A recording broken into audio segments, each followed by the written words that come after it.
পহেলা বৈশাখকে সামনে রেখে আসছে এপ্রিলে 5টি চলচ্চিত্র মুক্তির পরিকল্পনা করছেন নির্মাতারা। এর মধ্যে এখন পর্যন্ত হাসিবুর রেজা কল্লোল নির্মিত সত্তা চলচ্চিত্রটি মুক্তির বিষয়টি নিশ্চিত হয়েছে, আর যা নিয়ে শাকিব ভক্তদের মাঝে দেখা দিয়েছে বিশাল এক্সাইটমেন্ট।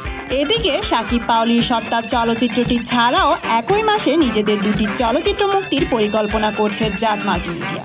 শনিবার নিজেদের ফেসবুক পেজে প্রতিষ্ঠানটি জানায়, পহেলা বৈশাখে পূর্ব ঘোষিত মোস্তফা সরোয়ার ফারুকী পরিচালিত বহুল আলোচিত ডুব চলচ্চিত্রটি ছাড়াও একই সঙ্গে মুক্তি পাবে শামীম আহমেদ রনি পরিচালিত আরিফিন শুভ ও নুসরাত ফারিয়া অভিনীত ধ্যাত্তেরিকি চলচ্চিত্রটিও। এদিকে 0 ডিগ্রি খ্যাত নির্মাতা অমিনেশ আইস তার দ্বিতীয় চলচ্চিত্র ভয়ঙ্কর সুন্দর মুক্তির পরিকল্পনা করছেন এপ্রিলের শেষ সপ্তাহে। পরমব্রত ও ভাবনা অভিনীত এই চলচ্চিত্রটির জন্য দর্শকদের অপেক্ষা জমেছে বেশ। জাতীয় চলচ্চিত্র পুরস্কারপ্রাপ্ত নির্মাতা ওয়াহিদুজ্জামান ডায়মন্ড নির্মাণ করছেন তার নতুন ছবি শেষ কথা। সম্প্রতি সেন্সর বোর্ডের কাঁটাতার পেরিয়েছে তার চলচ্চিত্রটিও। চলচ্চিত্রটিতে অভিনয় করছে কলকাতার নায়ক সমদর্শী দত্ত ও চিত্রনায়িকা আইরিন।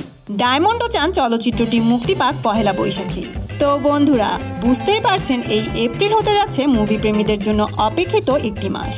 আপনাদের কি মনে হয় কোন মুভিটি হবে সেরা, আর কোন মুভিটি দেখতে হলে যাবেন আপনারা? কমেন্ট করে জানিয়ে দিন। আর হ্যাঁ, সিনেমা জগতের এমন লেটেস্ট আপডেট পেতে এখনই সাবস্ক্রাইব করুন স্টার গল্প চ্যানেলে।